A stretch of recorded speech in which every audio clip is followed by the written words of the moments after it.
All right. I think it's already some 4 minutes past 12, and we have about 16. Perhaps let's just give some minute or two and have more people join us, and then we can immediately start with our seminar. So please, let's give some 2 or 3 minutes more, and then we can start. Thank you.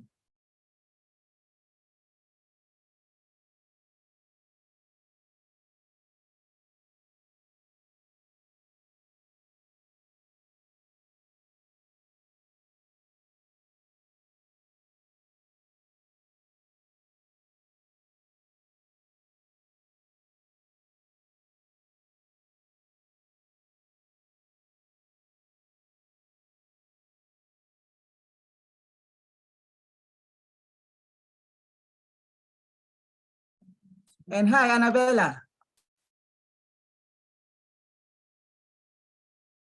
Hello, Annabella.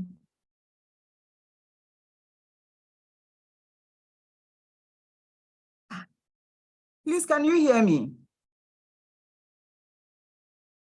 Okay. Yeah, so nice having you, okay? So we will just start in some few minutes.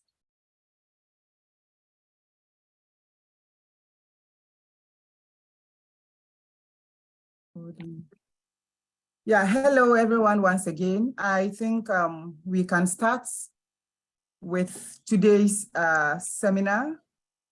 And I would like to take the opportunity to say a warm greetings to each and every one of you. In Ghana, it is good afternoon. Elsewhere, if it is good morning, good evening, I don't know. Annabella, what is the time there? What is the greeting there? It's good morning. It's 8 a.m. here. We can't hear you, Annabella. Can you hear me? Is it from my end? Okay. Yeah, we hello? can hear you. Okay, yeah, I can hear you now. Okay, all right, okay. Yeah, so is it good morning or good evening or good afternoon? It's 8 a.m. in the morning here, so yeah, so I will say good morning to you and to all others. If it is morning, afternoon, evening, please receive our greetings. And as usual, we are very happy to have you join our seminar series here at the Institute of African Studies. And we are very privileged to have Annabella. We are all excited to listen to what she has to present us with today. So we will just straight off go on, and I would like to introduce our chair for today's seminar, who is in the person of Dr. Edem Adotey, who is a senior research fellow at the Institute of African Studies. He belongs to the History and Politics section, and he is the head of section for religious philosophies. So Doc, I think I would just pause here and hand over the entire seminar to you until we get to the part where I would have to take over again. So thank you very much for accepting to chair today's seminar series. Please take over from me. Thank you. Thank you very much, Dr. Hasiata Bakare, and welcome everyone to the Institute of African Studies Thursday seminar series, and greetings wherever you may find yourself. So today we're going to be having a very interesting discussion, and we are very privileged to have one of our exciting young students at New York University in the US, who is going to be looking at the topic, Ghana as a site of Black diasporic solidarity. Annabella Afra Boateng is a PhD candidate at NYU, that is New York University. And her research interests lie at the intersection between African and Black diasporic culture and education. As an emerging sociologist, her research specifically focuses on the ways in which people of African descent make sense of their social-political context. So the conversations we are going to have will revolve around some of these issues. For those who've not had the opportunity to look at the synopsis of the paper today, let me just briefly summarize what the presentation is going to look at. She's looking at Ghana as a site of Black diasporic solidarity, as I mentioned. And she notes that at midnight on March 6, 1957, when Kwame Nkrumah proclaimed Ghana's independence, it was just not the beginning as the first African nation, but also as a symbol of hope for the African diaspora and a pathway to Black modernity. He further notes that these events surrounding Ghana's independence that enabled Martin Luther King Jr. to engage Nixon in a face-to-face conversation concerning the Black American civil rights movement. So she'll be situating Ghana in the global Black liberation struggles and examine the nature of Pan-African intellectual relationships amongst Africans and African Americans during the post-colonial era. Annabella, welcome to the IAS Thursday Seminar Series, and you have the floor. Thank you so much, Hasia and Dr. Adotey. Yeah, thanks everyone for coming and engaging me. So I think I'll just really start.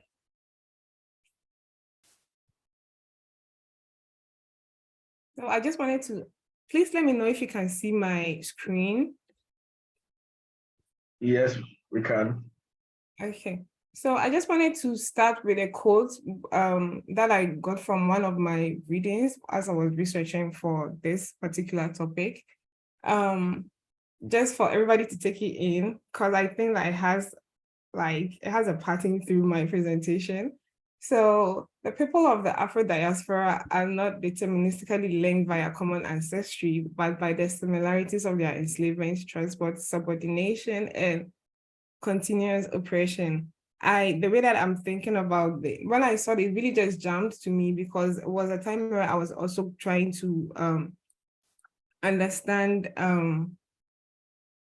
the relationship between Africans in the diaspora and Africans on the continent. And most of the time, these conversations come out and we usually talk about the kinship, but not how our common struggles have also brought us together.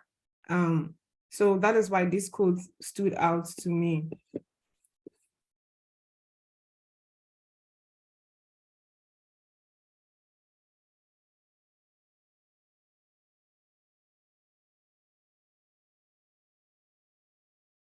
So moving on, before I start, because this is a Pan-African conversation, I want to start by defining what Pan-Africanism is.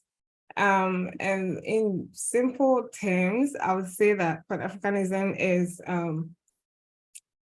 it really lies at the intersection of the collective struggles of African descendants, like in the modern world. That is the reason. So due to colonization, slavery, and everything, the Black people around the world decided to stand up for their rights, to stand up against European exploitation and oppressive rule. So that is how Pan-Africanism was brought about.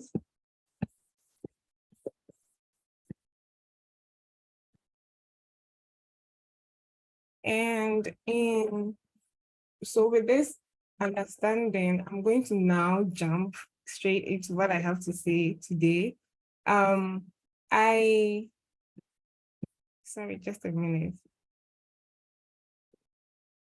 I wanted to talk about this Pan-Africanism through the lens of, or the relationship of Nkrumah, W.E.B. Du Bois, and George Padmore. Padmore was, I know that in my synopsis, I wrote about the nature of the Pan-African relationship between African Americans and Africans, but upon reading stuff, I realized that it was important to talk about the nature of intellectual relationships between Africans and Africans in the diaspora, which means I am broadening the horizon now.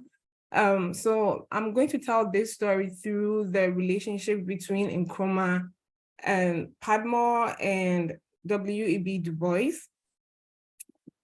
And before that, before I really just jump in, I want to, based on our understanding of Pan-Africanism, I want to just say that in explaining the diasporic nature of Ghana's independence, we can see that from the conception and from the conception of Ghana to its fruition, Ghana was meant to transcend a nation state by itself, meaning that Black nationalism via Ghana's independence should not be defined solely on the formation of Ghana as a nation state, but rather as an idea that had finally seen fruition nowhere else other than the continent itself, a continent which is also seen as an ancestral place of the African diaspora.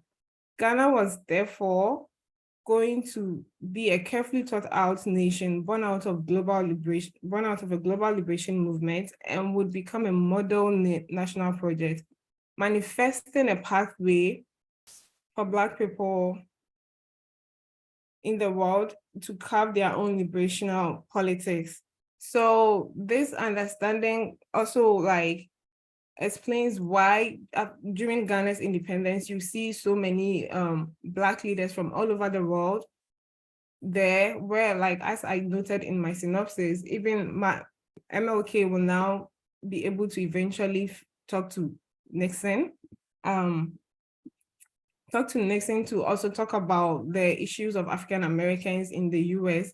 And so at that point, you see that the events surrounding the independence is already opening ways for these sorts of Pan-African conversations to start happening.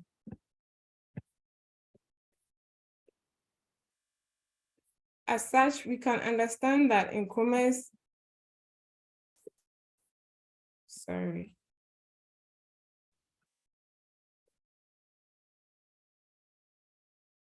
As such, we can understand the Nkrumah's politics, which was a little bit set apart from those of his predecessors, where he combined so Nkrumah combined the traditional anti-colonial intellectualism, which already existed in the Gold Coast, with a much larger discourse of global Black liberation. And as I talk about the predecessors, I just want to give a shout out to Kesley Hayford, Kobna Sechi, and J.B. Dankwa, who were already in the conversation of Pan-Africanism or Pan-West Africanism. They were talking about how who were already fighting for Ghana's independence, or for Ghana to become, for Ghana, not just Ghana, but the West Africans to have some sort of autonomy from colonial rule. So now my question was, how did Nkrumah build his thoughts, which was going to be bigger than the intellectualism that was happening around West Africa in that time? So in looking at that, I look at Nkrumah's life in the US, where his encounters grounded him in his understanding of the global Black movement. And then I will now pivot to his relationship with Padmos, Du Bois prior to, during, and after the 1945 Pan-African Congress.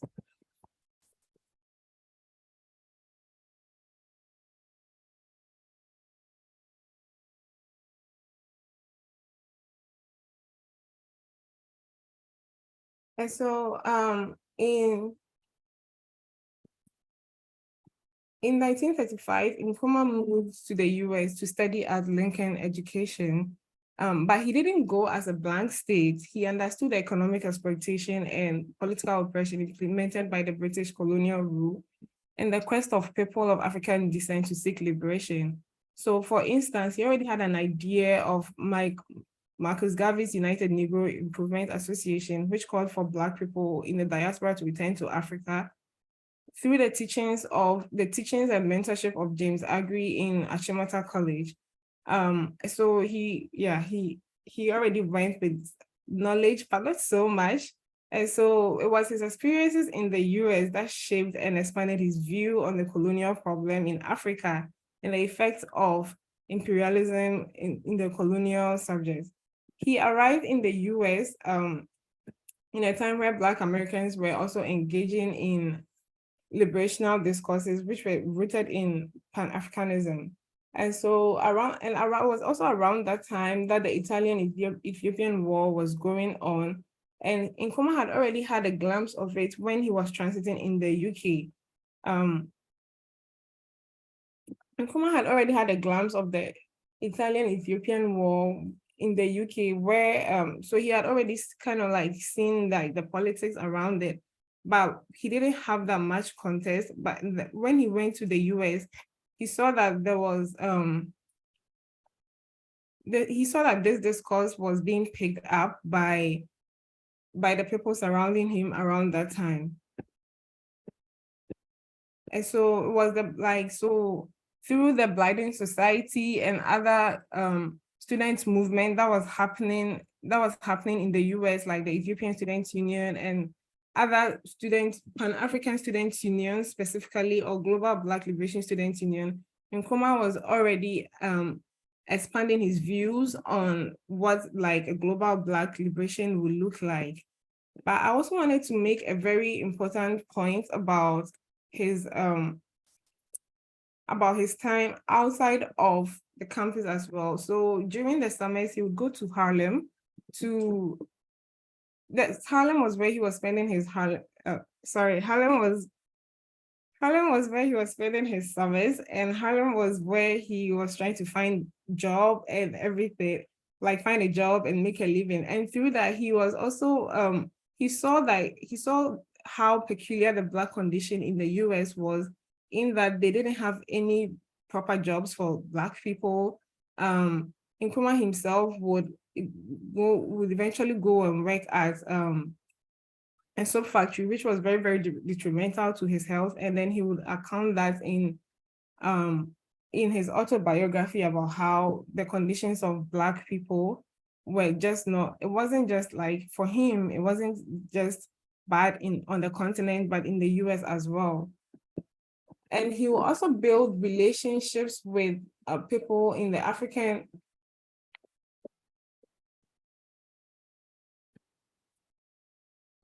He would also build relationships with people in Harlem, and also with people in Harlem who would help him one way or the other. So, because it was like Harlem also became the Black community, the Black community in the US, where you see different types of Black people coming from the Caribbean, from the continent, and from the US themselves.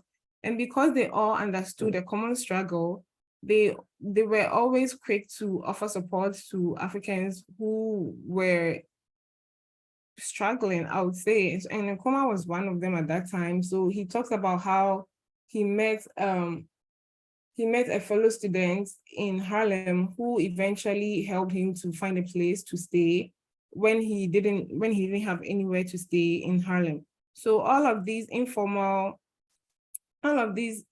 and formal relationships, which were born out of his,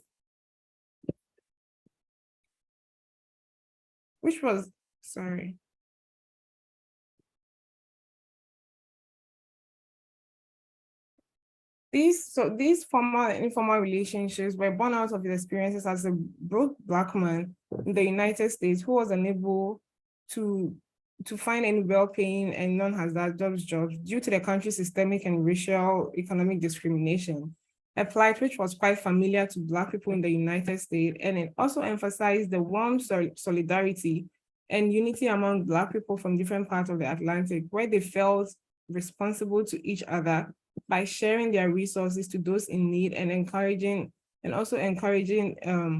intellectual dialogue. I just want to talk a little bit about what was happening in Harlem at that time. The sociopolitical context of Harlem in that period was marked by open forum dedicated to Black and African political thought, which saw intellectuals like Carlos Cook, the founder of the African Pioneer Movement, who was very, very also Marcus Garvey oriented, which means that he also wanted like Black people to return to the continent, and fight colonial powers. He would also meet like people like Suji Abdul Hamid, who called for job opportunities for Black people in their communities, and the reignition of Marcus Garvey's philosophy and opinions on African unification. So we can see how all these occurrences are shaping Nkrumah's thought on the colonial condition of the African people, as he was inserted in an atmosphere with the presence of various African inclusive Black student unions, discourse on Garveyism, the Italian-Ethiopian War and the daily struggles of Black people in the United States. He was so inspired by all of these happenings that he became a pertinent force in the first ever General Conference of Africans in America in September 1942, which called for Africans in the States to embark on a political agitation which would end colonial rule.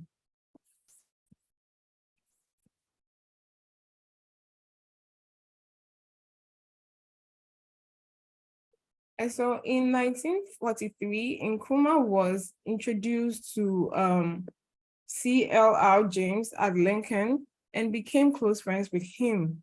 According to Leslie James, one of the people I researched for this paper, as C.L.R. James saw the determination of Nkrumah's political thoughts, he tutored him on the skills he needed to undertake underground political work, expanded his knowledge on Marxism, and introduced him to George Padmore, his very close friend and a fellow Trinidadian communist activist who had worked for the Communist Party and handled all the affairs of Africans and people of African descent up until 1934 and was actively involved in the anti-colonial movement in Britain. And in 1945, Nkrumah decided that he wanted to move to the UK to study law, and so James introduced him to Padmore, saying that he talked about Nkrumah as someone who was determined to throw out like colonial rule in Africa, but he wasn't so steeped in the theoretical aspect of colonialism yet. So that is what he means by Nkrumah not being very bright in that Nkrumah not being very bright in this particular quote.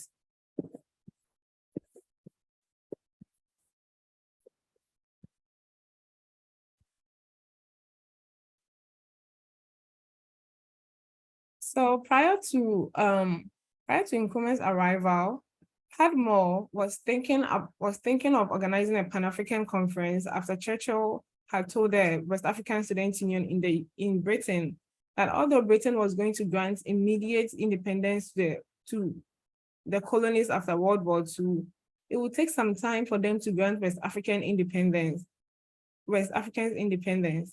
The UK government had even taken to itself to bring West Africans to Oxford to educate them as to why it would take some time to grant independence to West Africa.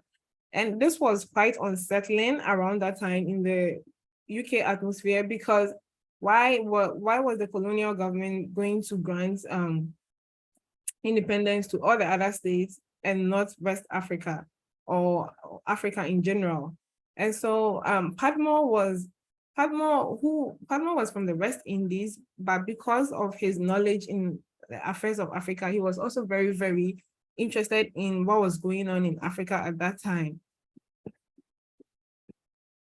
So he took it upon himself to organize a Pan-African conference, which would emphasize self-determination and also end colonial rule completely in Africa. But he didn't know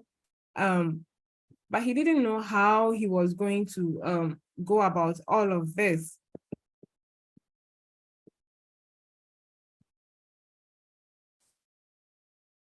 And also, as I'm talking about this, I'm just really also inserting like what was happening to Padmore around that time. So I hope you are still following me.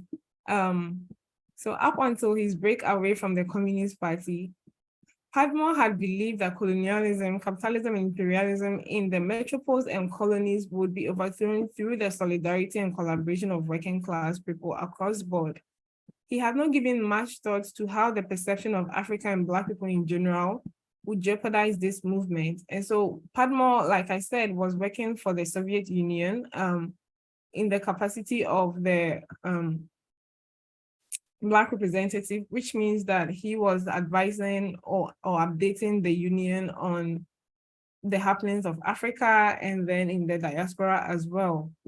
But when the Soviet Union joined the League of Nations in 1934 and also refused to help Ethiopia during the Italian invasion, it was clear that the problems of Black people was not their priority.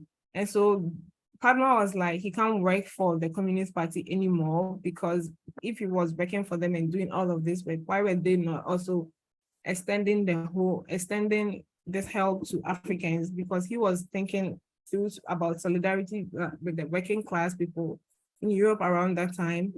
But obviously race was also shaping how the working class people were advocating for themselves around that time. After his exit from the Communist Party, Padma began to seek collaborations with colonized people with the aim of creating unity amongst Black Africans, Black Caribbeans, and African Americans.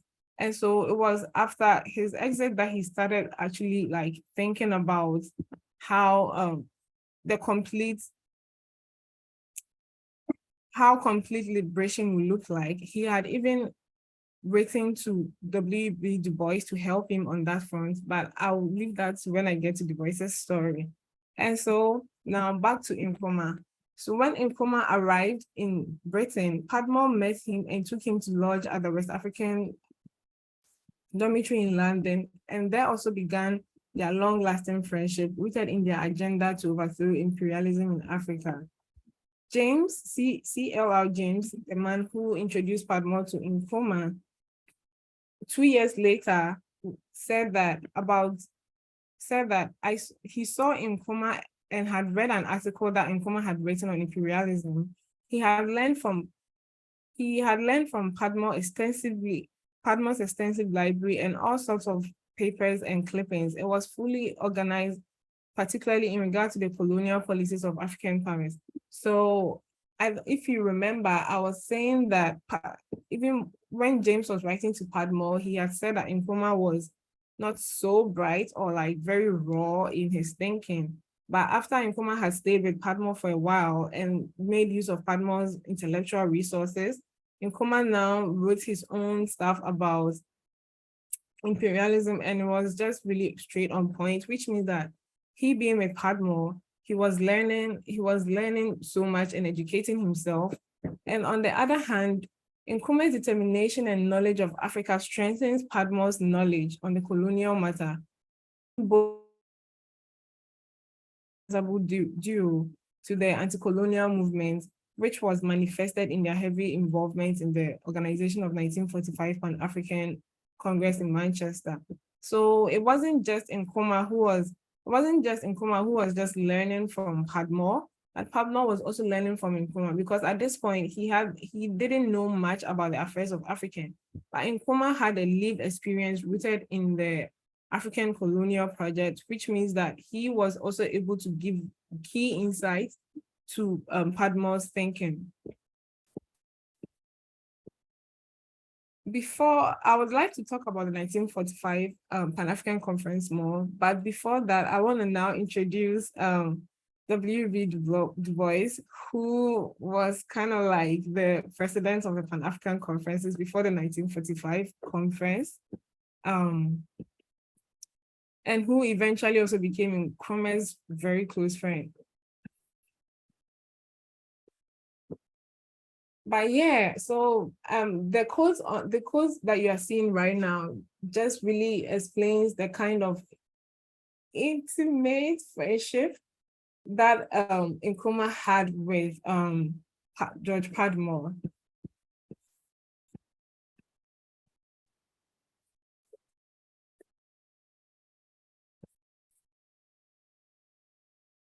So Du Bois was in fact, globally, Du Bois was was the first Black man to have had a very, very elite education, first Black man to graduate from Harvard. He would go on to Germany to study with some of the top political scientists and sociologists around his time. And so he was very, very like well-known and well-read and esteemed as well. So, and because of this, Nkrumah also knew of him even before he went to Ghana. And even though he didn't like influenced Nkrumah's political thoughts like Garvey. Nkrumah also knew him through his Achimota days and also during his time in the United States. And with regards to Padmore and C.L.R. James, both of them grew up on Du Bois and Nkrumah's ideological scholarship on Black matters around the world, when colonial education in the West Indies had flattened Black history or was not really interested in discussing Black matters around that time. So it was through Garvey, Du Bois and Garvey around that time were very, very important people in the liberation movement or in the matters of like Black people. So his status as a respected scholar, activist, earned him a place in the first Pan-African conference organized by Henry Sylvester Williams in London. And eventually, he would become the torchbearer of 4 Pan-African congresses, which were organized after World War I, between 1919 and 1927 to deliberate on issues of the African people. Although these congresses exposed the violent nature of imperialism and colonization, they had not called for a complete abolition of the system, but rather reforms which would improve the lives of colonized people and also give them the agency to manage their affairs. Du Bois himself had written a great deal about the hypocrisy of European modernity. So for instance, after carefully examining World War I, Du Bois gave a deeper explanation of the war, emphasizing that although the root of the war was attributed to nationalisms that was happening in Europe around that time, it was actually rooted in the broader European merging of interest between European capital and white labor over the last half of the 19th century. Therefore, to mitigate the issue, European colonization and exploitation of colonized people would fund the mounting cost of labor at home while meeting the rising expectations of what was becoming a bourgeois working class. Sure. So therefore, Du Bois really understood exactly what was going on, or things that were left unsaid as people were analyzing the World War I and stuff, saying that obviously because the modern world or the European modernity was founded on capitalism, there always had to be some way to fund production and all of that. So how were they going to do that if the working class was demanding better social and economic status around that time? Somebody had to bear the cost. And so they were going to use the Africans to bear that cost, or like black people around the world, and the continents to bear that cost, which means that they will extract their resources, use them and underpay them in a way that will make them also kind of like find peace with their people in Europe. So even though Du Bois' insight of Africa placed Africa in the global economy, he did not quite understand or believe in the agency of Africans on the continent to fight their own battles. Therefore, his Pan-African congresses consisted of elite Black political leaders and intellectuals, mainly from the diaspora, because he believed that a select group of European educated high-status Black people should lead the fight for emancipation across board. So Du Bois believed in global Black emancipation, but as to how he was going to achieve, he thought that there had to be a select few who had the best of education to be able to lead. So his approach was like a top-down approach to emancipation. And before Padmore had started corresponding with Du Bois, when he, in 1934, that was when he left the Communist Party, he had called Du Bois a petit bourgeois Negro intellectual, based on the ideological differences, because Du Bois was not, at that time, Du Bois' thoughts on socialism and communism was like very shaky. And so because of how he held himself in like high esteems and really talked about stuff in like the leadership and enlightenment of the Africans in the West and stuff, he wasn't necessarily popular because it seemed like he lacked some understanding of like populist movements around the time. And we can also see, as I was making sense of it, I was like, as I was making sense of it, I was like, even though he was exposing World War I for what it was, he wasn't talking so much about like African agency, like the African soldiers who participated in World War I. Why were they doing that? Did they just do it based on like the colonizers' instructions or demands, or they were also using it to negotiate freedom for themselves? Du Bois was not answering all of these questions. So it was at the conference of the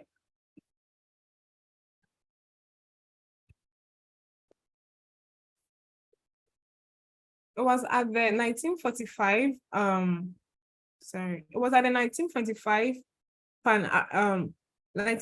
Pan-African Conference in Manchester, which was rooted in self-determination and complete overthrow of European colonization, where Du Bois, Padmore, and Nkrumah came together, and also together with Kenyatta and all the other people who were present there to crystallize what Pan-African was. And so at that point, Pan-African became an ideology in itself.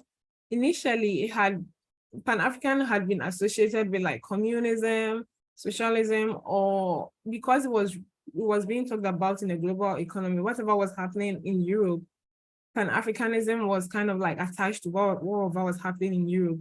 Like in the 1945 Pan-African Congress, Pan-African became an ideology in itself, and that conference also influenced Du Bois's conception of Africa, which was Du Bois' conception of Africa. And then Nkrumah also gave this very, very powerful speech talking about how the Congress was going to call on the workers and farmers of the colonies to organize effectively.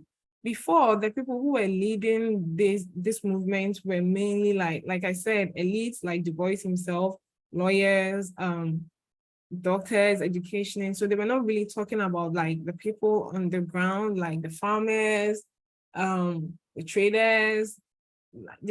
I'll say, when I say traders, I mean like the traders in the market and stuff like that. And so Nkrumah was now bringing these people to the forefront. And that is why this particular Pan-African Congress was very, very important in shaping, what a Pan-African movement would look like. With a renewed and affirmed interest in Pan-Africanism, the three men wrote the concluding notes, which the three men, when I say the three men, I mean W.B. Du Bois, because Du Bois was also present at that conference, if it's not clear in the picture there. Padmore, Kenyatta, like I said, everyone else, but it was Du Bois, Nkrumah, and Padmore who wrote down the concluding notes from the Pan-African Congress. And so these were the demands that came from the Congress, that colonial government should be replaced with institutions responsive to the needs and aspirations of colonized people. Racial discrimination in all of its forms be abolished. The principle of self-determination should be applied to all peoples without exception. So back to point number 3, we are seeing how Nkrumah's thoughts about the populist socialism is already shaping the Pan-African Congress.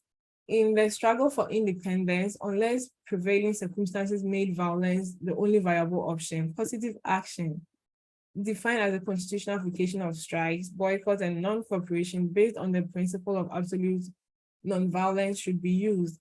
Finally, the only way to defeat colonialism was for the participants to return to their respective countries and organize the masses of the people in support of the struggle for independence. And so with this, Nkrumah would, 2 years after the Congress, Nkrumah would move to Ghana upon the invitation of J.B. Dankwa to work with the UGCC.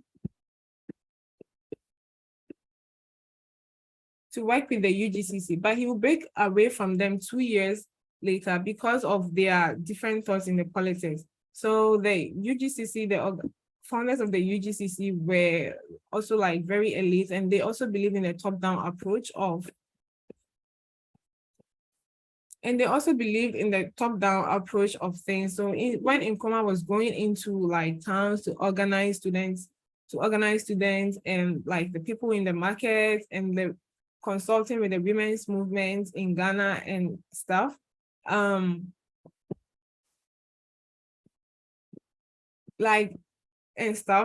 Nkrumah was in favor of grassroots organizing based on trade unions, women's organizations, and so on.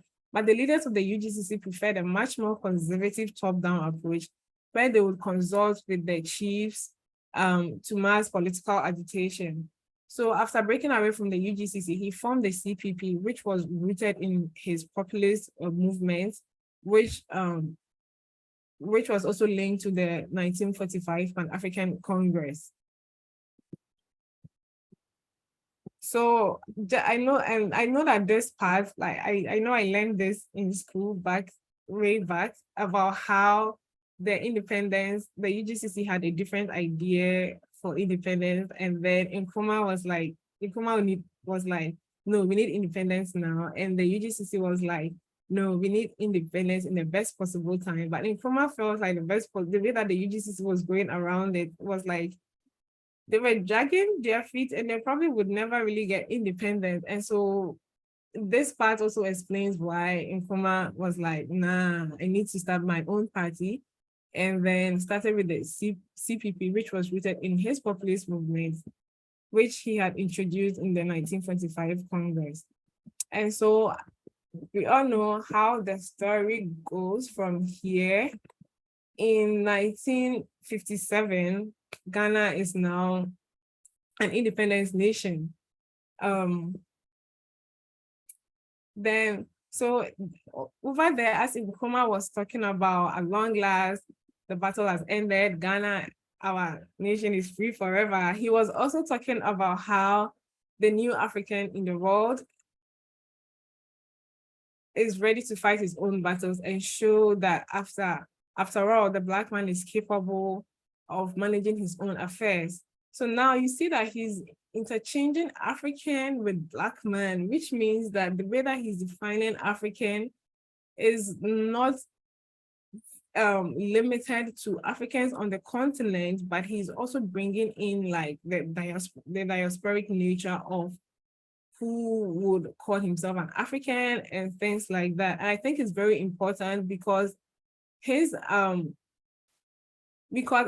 we understand it this way, it means that the way that he was engaging the African continent, it wasn't just limited to the Africans on the continent, but was also calling on Africans in the diaspora to come to the continent, which was also very much in line with Marcus Garvey's ideologies on Black emancipation. I just wanted to make that note really quickly. And then, so when he says that our independence is meaningless unless it is linked up with the total liberation of the African continent, he's talking about the continent in its geographical sense, but the way that he's calling Africans is talking about Africans from all over the world, including people including West Indians and African Americans and Africans in the Brazils and Africans everywhere.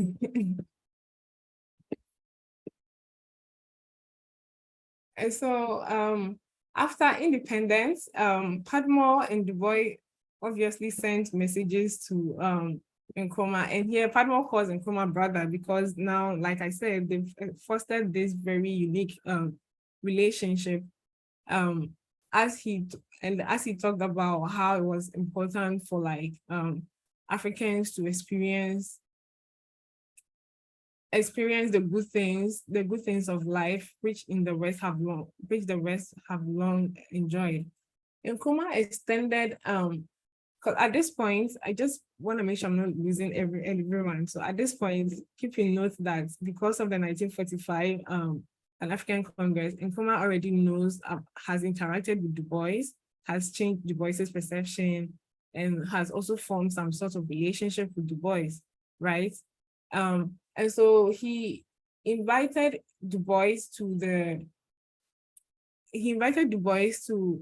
the ceremony. But at that point, Du Bois was having problems with the US government. And so he was not able to come. And I think he also had other things to do in he had lectures coming up in China and all of that. So he was not able to come. So instead, Du Bois decided to write an open letter to Nkrumah, advising him on how how to start the new socialist Africa. And also just really telling him that at this point, because at that point, the voice was also very old. And so he was now telling Nkrumah that he was bestowing on Nkrumah his title of President of the Pan-African Congress, which was also signaling Nkrumah to continue to hold these congresses because of how fruitful the 1945 Pan-African Congress was.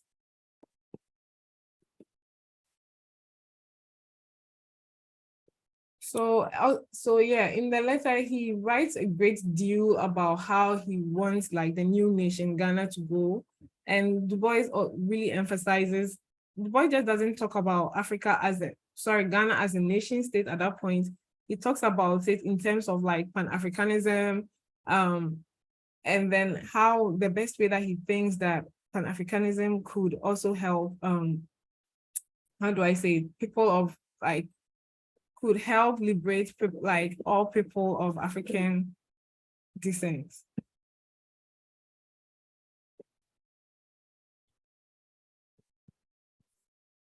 And so after independence,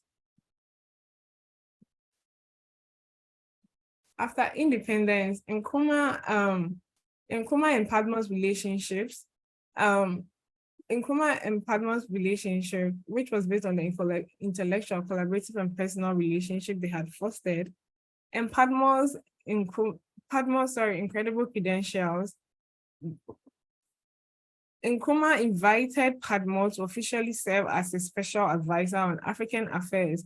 So when I talk about Padma's credentials, he was well adept with the theoretical understandings of the workings of colonization. Padma experienced in organizing, Padma was very experienced in organizing social movements. And so Nkrumah thought that as he carries forward his Pan-African agenda, it would be nice to invite, it would be useful, not nice, it would be useful to work closely with his also very close friend whom he knows and can trust, to carry forth his Pan-Africanist agenda. And so you see that Padma will serve as Nkrumah's special advisor from 1957 to 1959, and he only stopped serving or working with Nkrumah because he died.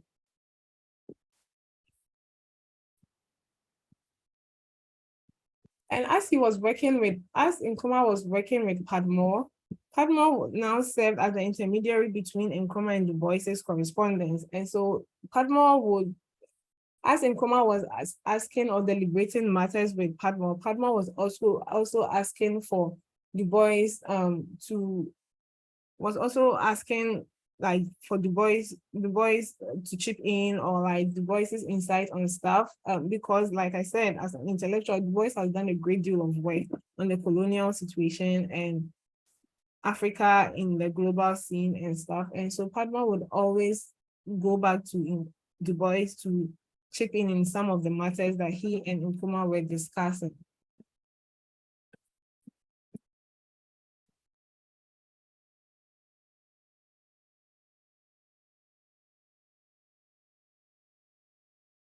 And so in 59, when Padma died, it was very, very devastating for Nkrumah, because he had not only had he lost his special advisor, he had lost his very, very dear friend. And so in a very fitting tribute, he talked about how one day, when the whole of Africa is really free and united, the significance of Padmore's work would definitely be at the forefront. So now that Padmore had died and kind of exited the scene, you see that Nkrumah is still in touch with Du Bois. Nkrumah is still in touch with Du Bois. And then eventually he invites Du Bois to move to Ghana he had already invited Du Bois to move to Ghana, but in 1961, Du Bois decided to actually move to Ghana to lead the Encyclopedia Africana project, which was something that Nkrumah was thinking about. Because Nkrumah was also very, very, very concerned with education, and so Du Bois would come and work on the Encyclopedia Africana project, which would include the history, culture, and institutions of Africa. And at that time in the US, Du Bois had also finally become a communist, and so he had joined the Communist Party of the United States. And the United States, he had also become a very controversial, even a threat to the United States government. And so they were finding ways to get rid of him. So it just really made sense for him to move to Ghana at that point. And he would eventually become a Ghanaian citizen in 1963. And as Nkrumah invited him, he gave him a nice house, 2 cars, watchman and everything, just to make his life very comfortable in Ghana. But also Du Bois didn't stay, Du Bois only spent 2 years in Ghana. That was when he finally died. And I'm not saying finally died because I wanted the man to die, but he was 90, and his health was quickly declining. And so it was in Ghana that he died. That is what I meant. And on the evening of that day, Nkrumah wrote paid a glowing tribute to his real friend. He called Du Bois his real friend and father. Like I was saying, he was, the age difference between Du Bois and Nkrumah was quite significant. In a broadcast to the nation, and he talked about how Du Bois' role in the Pan-African movement had really made him the great son of Africa, and who, in addition to achieving great distinction as a poet, historian, and sociologist, stood steadfastly against all forms of racial inequality, discrimination, and injustice, and fought undauntedly for the emancipation of colonial and oppressed people. And so you see how all of this is coming together, and how Ghana was not, it wasn't just really possible for Nkrumah to talk about Ghana just in terms of a nation state, but always talk about it in a broader, global Black emancipation project. And his relationship with these two men, as I talked about, has also shown that even him having to invite them to come to Ghana to work and all of that also shows his Pan-African ideologies, which I think is well known. And then eventually, as Nkrumah starts the OAU, right after the independence of Ghana, you see people like Malcolm X coming to him to seek for the OAU's help in liberating the US, the Black people in the US. You'd also see people like Maya Angelou, and a great deal of Black scholars from the US, moving to Ghana just to sometimes to settle, but sometimes also to just really talk about the best way to strategize on how to emancipate African Americans in the US as well. And so in my conclusion,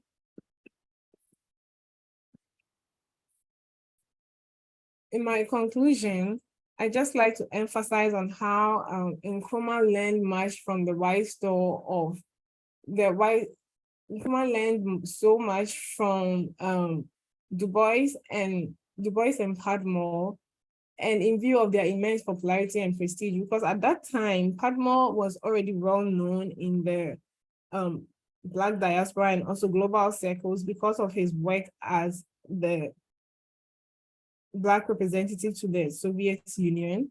And Du Bois, like I said, was also an esteemed scholar who had moved through like Europe and the Americas and Asia. And so as he was forming these relationships with them, he was also building like a social capital where his work was now also being like, his work was now being rooted and organized and being like getting the credibility that he needed as to become a well-respectable politician. But on the other side of the coin, as Afarijan puts it, it must have been most gratifying for Padmore and Du Bois to witness the activities of Nkrumah's Ghana as the first independent Black African country, the flowering of their common dream and vision of Black emancipation. So before Nkrumah came into the picture, all of these people, including Garvey himself, were already talking about the total emancipation or the emancipation of Black people one way or the other, but none of it had really come into fruition. So it had to take Nkrumah and the association with Nkrumah to actually see how a Black nation would look like outside of colonial influence. And so this is why the Ghana's independence was really, really significant to not just Africans, but like Black people all over the world. Also, back to kinship, for Du Bois specifically, he also had this sentimental feelings on Africa based on his history and like the history of African Americans or like their history on slavery. Du Bois felt like Ghana was his true home, where his ancestors like were taken from. And so, and I would like to believe that it was also similar to Africans in the Americas and the Caribbean as well. I would like to end my presentation here. Thank you so much for engaging me. Thank you very much, Annabella, for this very interesting presentation. So, listeners, I would now like to open the virtual floor. We will take first round of questions, 3 questions, and we'll allow Annabella to respond. And thereafter, we can go for another set of questions if we have any. So please, if you have any questions, just raise your virtual hand and I will acknowledge you.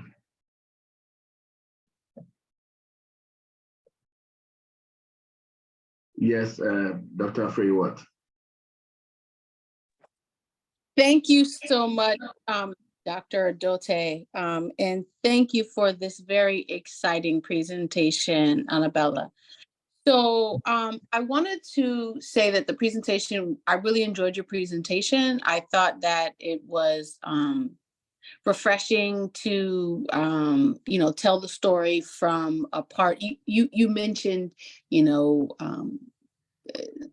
collectives, struggle perhaps, and, oppression. I would like to suggest that you think about sort of rephrasing, your thinking around this and suggesting, and using this notion of agency, right, in the forefront of your argument, suggesting that it's, a notion of resilience and resistance, right, against oppression, et cetera, et cetera. So I would like to just make that first suggestion. The second suggestion is, I think there are some points in your presentation in which I think you may have made a few sort of sweeping claims, which may need to be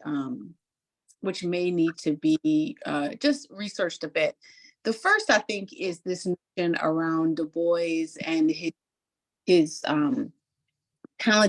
ideas around the talented 10. And he definitely had those ideas, which I am against, by the way. But I think as everyone, Du Bois's ideology changed, right? And so the way that you presented it, it's as if that was his ideology through the entirety of his Pan-African career. Because if that was the case, he wouldn't have been engaging and connecting with Padmore and Du Bois, and Nkrumah. So I think that you may want to think and look about the trajectory of Du Bois's ideological shifts and how those ideological shifts came into fruition, which I think, which I think is what you were trying to do. The other thing that I wanted to mention is this notion of the fifth pack or the Pan-African Congresses prior to the fifth pack, which was of course the most Pan-African, and why they weren't really addressing African independence now. We also have to look at this sort of geopolitically. What was happening geopolitically during that period? Were they in a position to push for independence now? So here are some of the questions that you may want to ask. And then also there's a notion of the ability or access, as you mentioned later in your presentation, of some of these diasporan scholars not in the time of internet or IG or WhatsApp or Snapchat or whatever folks are using, or even Google Scholar. How were folks gaining access to conditions on the continent, and how would they have known, or how did they make those connections? So some of those things I think are particularly important to highlight as you're showing the gaps. Also show the historical reasons for why those gaps existed, right? And then also show the historical reasons for the transformation, which I also think that you did. I also think you did well.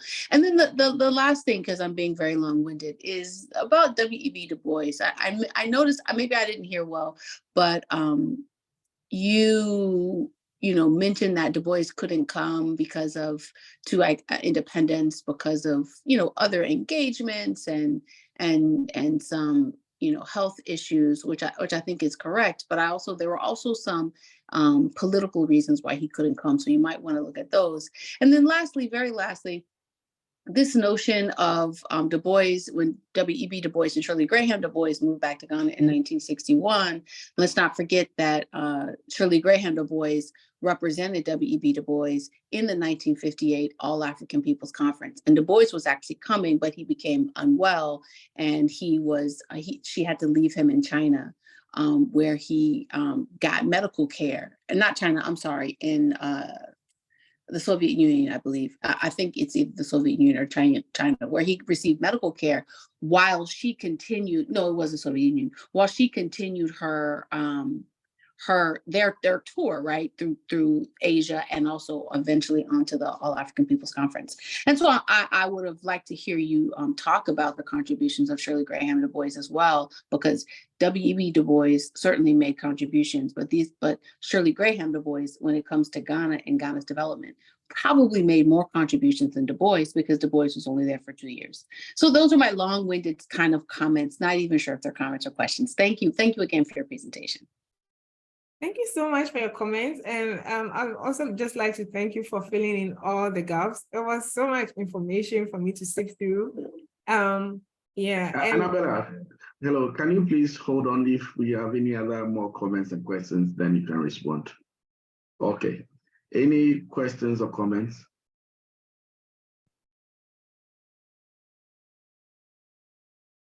Please, if you do, just raise your hand. Okay, so can you please go ahead and respond, and probably by the time you're done, before we have some follow-up questions. Yeah, I just wanted to say that thank you so much, Dr. Ferry-Watt. I'm so sorry if I'm not mentioning your name right. Please, if you could just correct me. I was just saying that thank you so much for filling in all of these filling in like the gaps, which I which I glossed over. And these are all very like important notes. And like with the talented 10th, I think one of the things that I'm really interested in also really studying Du Bois's talented 10th closely. And so I'll keep all of this in mind as I continue to work specifically on Du Bois, because I have I have a particular interest on his educational philosophy, which was kind of like, which had underpinnings in his idea of the talented 10th as well. So it's a project I'm working on, and I'll definitely keep your comments in mind. I think I should have also, like you said, I should have really emphasized on how Du Bois was changing his ideologies over time. And I think that's also one of the things that I respect him for as a scholar, because throughout his period, he was one of the people who was constantly changing his stance on things as he gained new information. Thank you.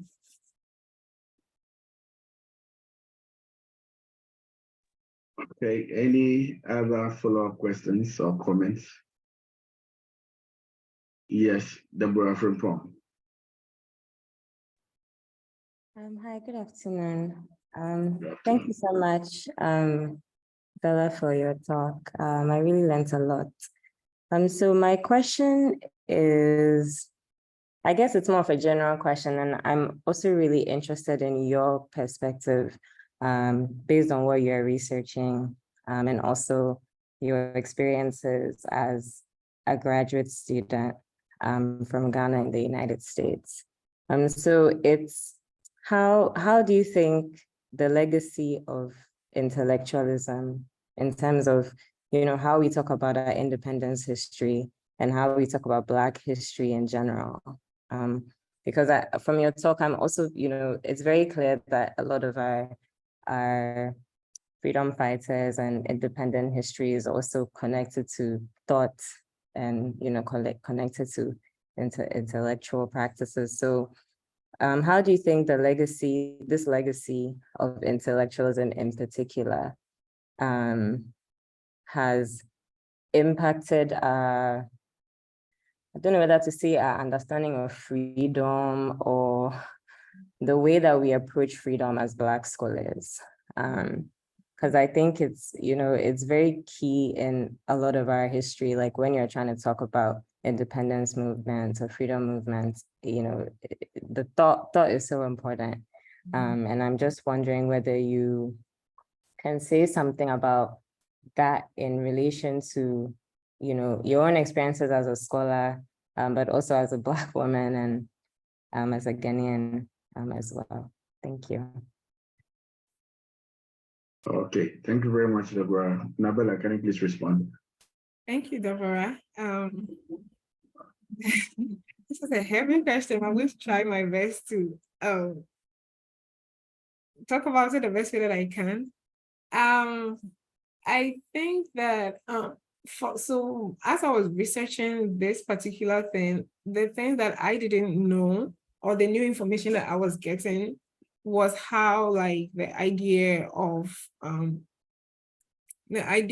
Ghana itself wasn't really like wasn't confined like geographically or something, but it was all of these intellectual pools that was coming together to shape what Ghana would be.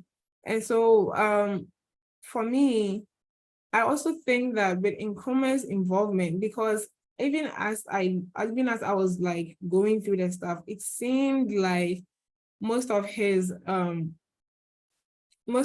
counterparts from the West did not really did not see him as someone who was well-learned, which I don't think was the right way to have gone about it, because he was bringing information from the ground, which was also, as we saw, was very, very important for like this whole like liberation movement and the resilience and the agencies of like African peoples.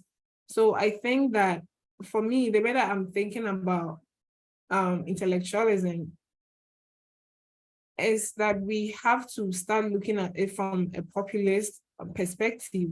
I think that for those of us who are like in the West or in the African diaspora now, do have we just get to be, I don't want to use the word enlightened, but we get to be exposed more to what's happening sometimes than people like who are on the ground. And I do know that there's like social media now than before, but that nothing really beats being on the ground and like being on the ground and just really like using your daily experiences or like your lived experiences to shape all the theoretical underpinnings and the global and how we place ourselves geopolitically. So I think that that is how I am thinking about it. Also, as a student here in the US, I do see that sometimes, even in the classroom, even in the classroom or in intellectual like forums and stuff, it's it's almost like you have to talk about, and this is very like US specific. Sometimes you always have to, whatever you're trying to talk about, you have to put the US in the center of it, which sometimes becomes very frustrating for me. So for how I even got to be interested in Du Bois was really about how like, they just really mentioned like one of the conversations that he was a Pan-Africanist, and that was it. They didn't talk about why he was a Pan-Africanist or how his ideologies were changing and how he was involving Africa. So I had to go like an extra mile to go and look for this myself. And that is when I started making the links. And so I think that me personally, as a scholar, it's important for me to bring these types of conversations on how we were connecting with each other. Everybody bringing their knowledge to work for the good of like all of us, if that makes sense.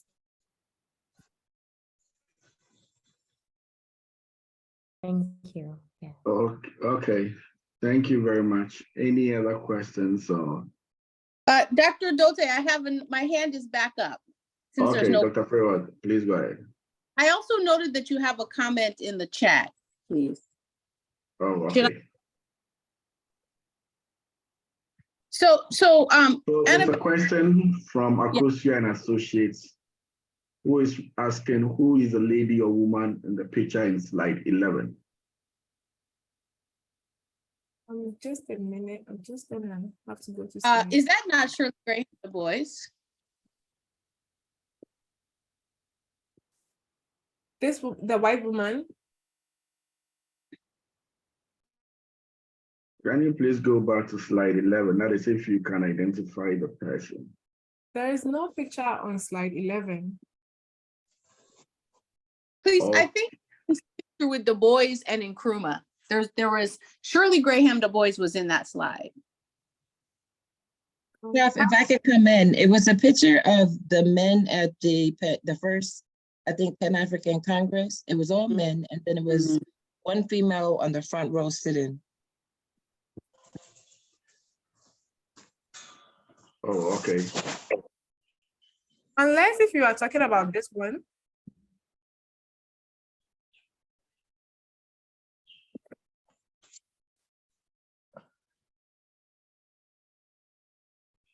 Have you identified it? So this, I know that this was Fatia Nkrumah, and can you please? We can't see the picture. Yeah. Can you give us the picture? Yes, please pull it back on the screen. Let's see. Is it this picture?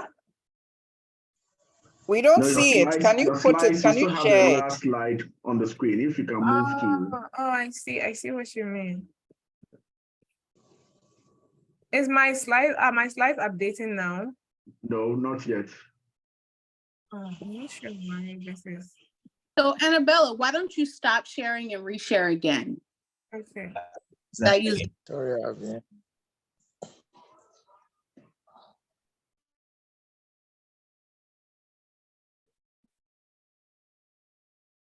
And Dr. Adotey, I still have a point after she finishes this, by the way. Okay. Thank you.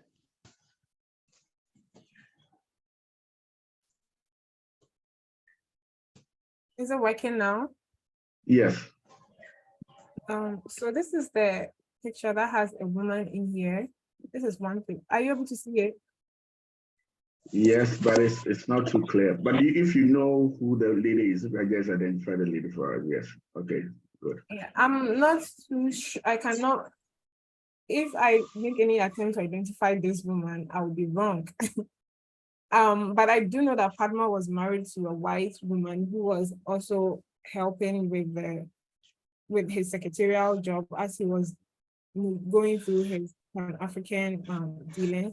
If anybody knows who this woman is, I'll be happy for them to share it to the group. But I don't want to make any, I don't want to just say things I'm not too sure of. That makes sense. Okay, no problem. So Dr. Freewood, can you please make a comment? Thank you. Annabella, let's not also assume that she's white. She could be, but she could also be a diasporan African. So just FYI. So Annabella, you mentioned that, which I think the criticism that you raised around contemporary issues of education in the US, I think is on point. I agree 100%.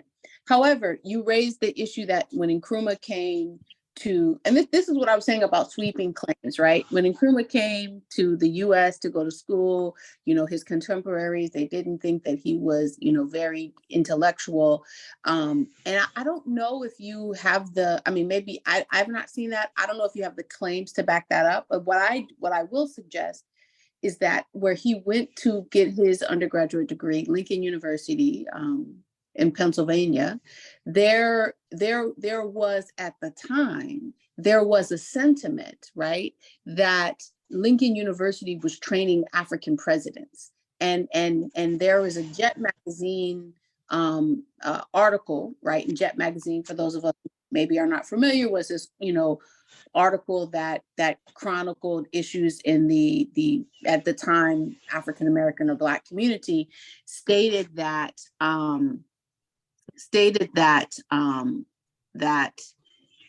that Lincoln University was educating African presidents. So I'm just suggesting that, you know, and I noticed that you put the quote here about from George Padmore. But I think that I'm just suggesting that maybe even if that's the case, maybe George Padmore suggested this, and not people, you know, that came from the continent. No one thought that they were, you know, intellectual enough, because that certainly wasn't the case at Lincoln University, where Nkrumah and Ezekwe and other African presidents, you know, first presidents maintained, got their education. Thank you. Thank you so much, very well. So just to put a little bit in context, but so there's two things that I just want to talk about. First, the way that Africa was or is still now being depicted in the West it really comes from the anti-Blackness, like, of intellectualism, especially in the context of evolutionary theory. So Africa is still really engaged. Africa is really engaged in a way that is, even though we see how Africa is being placed, or Africa's importance in the global context, Africa is still being engaged as a place that is kind of like primitive and things like that. And so sometimes these type of thinking also come with how Africans from the continent are being viewed in the West. Also, particularly in Nkrumah's case, Nkrumah wasn't a well-read, he wasn't as well-read as his other African companions or his predecessors like J.B. Dankwa, Cassie Hayford. He didn't have that kind of education until he moved to the US, which I think also made his thinking very, very novel and very different from how, like, the intellectuals, like diasporic intellectuals around that time were thinking. I just wanted to make this clarification, because Nkrumah was coming from a working class background in Ghana, which you see that will also really influence his whole populist ideology on the Pan-African movement and the road to independence and everything. So I just wanted to put that in. So when James said this to Padmore, he didn't mean that. When James said this to Padmore, he didn't mean that it was like all Africans who didn't understand that. It was particularly in response to how he was seeing Nkrumah. But based on, like, Africans in diasporic intellectual spaces, the sentiment of Africa are still primitive, which a lot of diasporic work also tries to prove wrong, still sometimes lingers, which still, like, sometimes lingers in how, like, we talk about intellectual, our Black intellectual underpinnings and stuff. So I just wanted to point that out. Okay, thank you very much. There's also another question from Nanaba, who says that is a very interesting presentation, Annabella. I was wondering the extent to which Nkrumah and the Pan-Africanist intellectual movement was impacted by the intellectualism that was going on. Can you please quickly respond to that?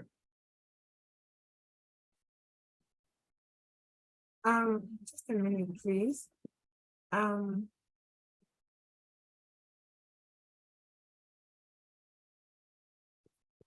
When you say intellectualism, are you talking about globally or intellectualism that was happening in the spaces of Black people?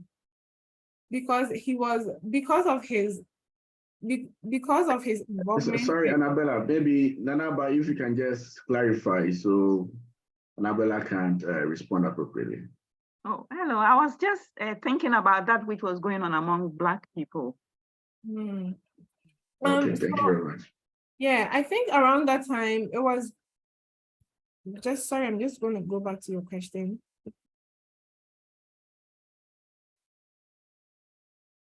I think that Pan-Africanist movement really impacted them in a very profound way because it was during people's,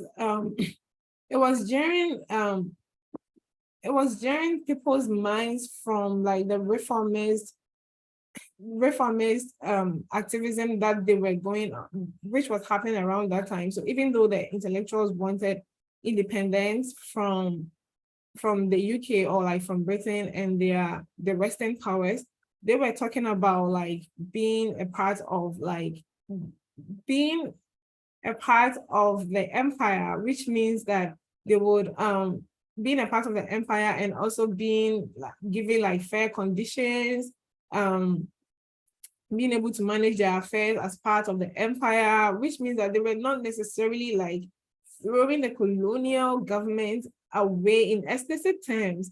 But in Nkrumah's, specifically the 1945 Pan-African Congress specifically was shifting their minds to how they could actually become complete of colonial, like break any chains with like from the colonial government, which means that they didn't have to be part of any empire, but they could be like a Black empire or like start a whole Black modernity by themselves. And so that is how that this particular Pan-African Congress was like shifting how intellectuals were thinking about decolonization or independence around that time.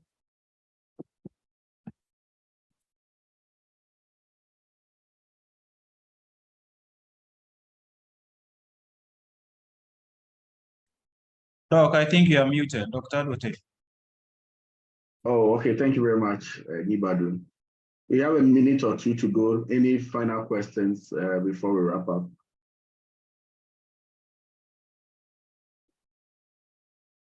Any questions, comments, suggestions?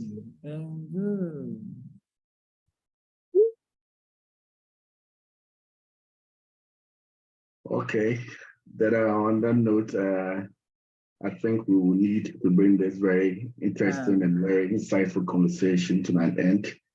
But just a couple of comments on your work to Annabella. I find the work very interesting, but I was just curious probably if your work could go beyond just the Nkrumah period, since your work is situated within a post-colonial, which extends beyond Nkrumah.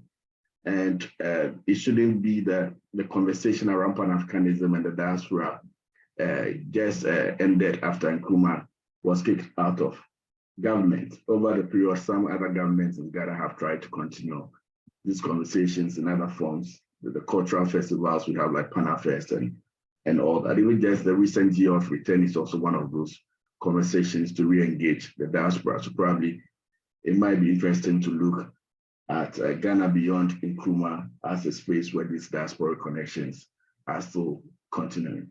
Thank you very much once again for this very interesting conversation that you've started. And thanks to everyone for joining us for today's Institute of African Studies seminar series. I'll quickly hand over to our coordinator, Dr. Hasiata Bakari, for any announcements. Thank you very much. Dr. Hasiata. Can I just say a few things? Okay, please go ahead. Yeah, I just wanted to say thank you so much for engaging with my work. This has been very, very insightful. All the comments and questions I got from you are just really making me think more. And I am, Dr. Adotey, I'm definitely interested in continuing this work to the current times as well, because I'm really closely monitoring how the year of return is shaping all of these things. So thank you for mentioning that. I also just wanted to thank my friends, Bright, Enyana, Debbie, Nana Kakari, and everybody else who have really been pushing me to do this work and providing me with information, who had the time to really sit with me as I was thinking through my work. And so I just wanted to give you a shout out before this presentation ends. Thank you. All right, thank you to everybody. And Annabella, as you have said, I hope the comments you have received will greatly impact your work. And we hope to have you once again anytime you think you are ready to present in our seminar series. And I also take the opportunity to invite all other PhDs to take advantage of the seminar series and present their work for fruitful feedbacks, just as Annabella has received. Thank you to each and everyone online. We appreciate your continuous commitment to the seminar series of the Institute of African Studies. So next week we have a hybrid seminar. Our presenter would be in-house, and this would be on the topic agency, resistance, and decoloniality in the national anthems of Anglophone Africa. And this would be given by Dr. Isaac Winlaro, who is a senior lecturer at the English department from the University of Cape Coast. So I again take the opportunity to invite each and every one of us. Those who cannot join online can do so, and those who can also be with us in-house. We would greatly appreciate your presence. So on this note, I say a very big thank you to Dr. Edem Adotey for the wonderful support, to Dr. Njiba for the comment, and to each and everyone for the support you've shown to Annabella for this presentation. Thank you once again. And I hope to see all of you in-house and online next week. Thank you and bye-bye. Bye. Thank you, bye-bye, congratulations, good presentation. Bye. And congratulations, Annabella.